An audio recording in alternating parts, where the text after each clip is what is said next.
signature is considered signed under the UCC. So when you get a letter in the mail and it has no signature, or it just have a stamp signature, then it is considered signed. The UCC is very, very important for people to learn about what's going on with their lives, because we are under contract law, no other law.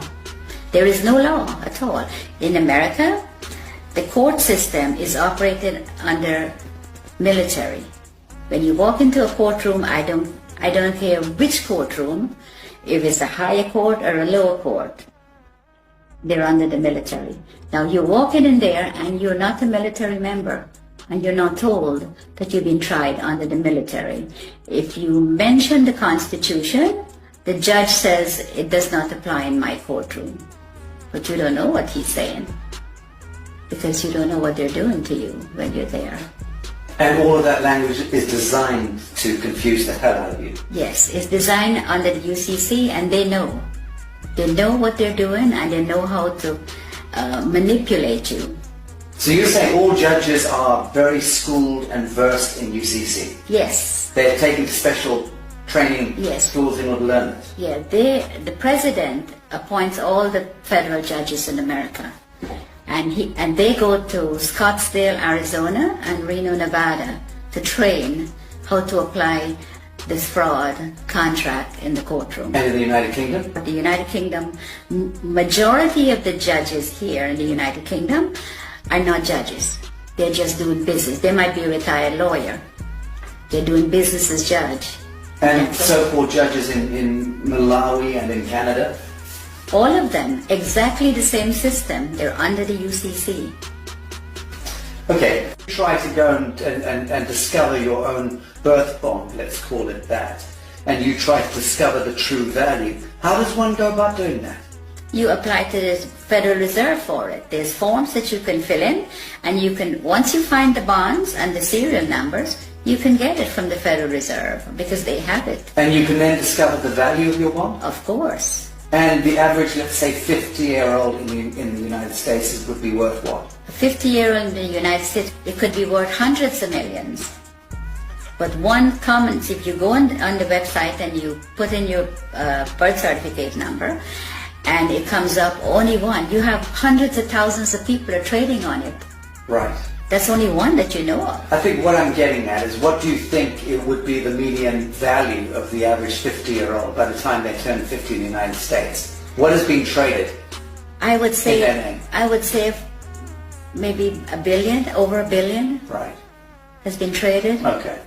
Because when I checked, on one of my numbers is over 283,000 people are trading on it. Can you imagine how much money that is?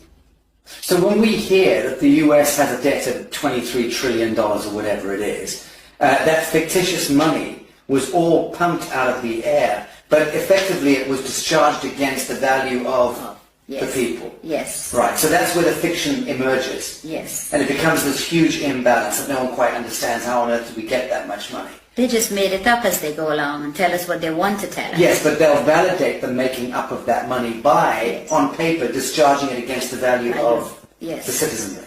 And the citizens' gold, our sovereign gold. We have gold.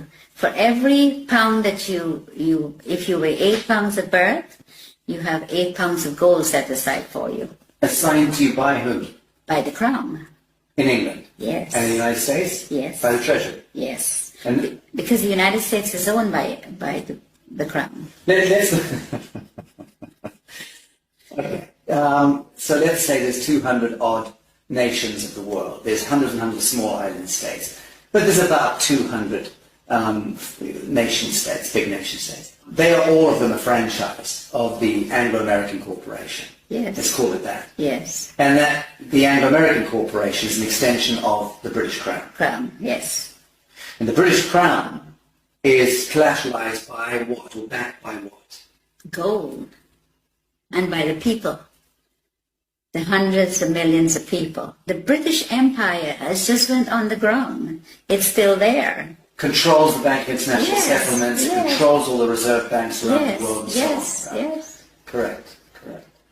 So at what point do you believe the world sees through this grotesque fiction and then addresses the source code and then writes it? I think if people get to know what the UCC and the contract law does, and your straw man is your main problem. Once you can control your straw man, and it is yours and not theirs anymore, then you're in the right This is path. beautiful what you just said. You're talking about reclaiming the fiction that was established, Yes. the false light. Yes. Reclaiming the false light that was established in your name, Yes. given your identity, so to speak, at birth, Yes. without your Knowledge, knowledge. yes. You're talking about us needing to reclaim that false light and step into ourselves, our true selves, Yeah.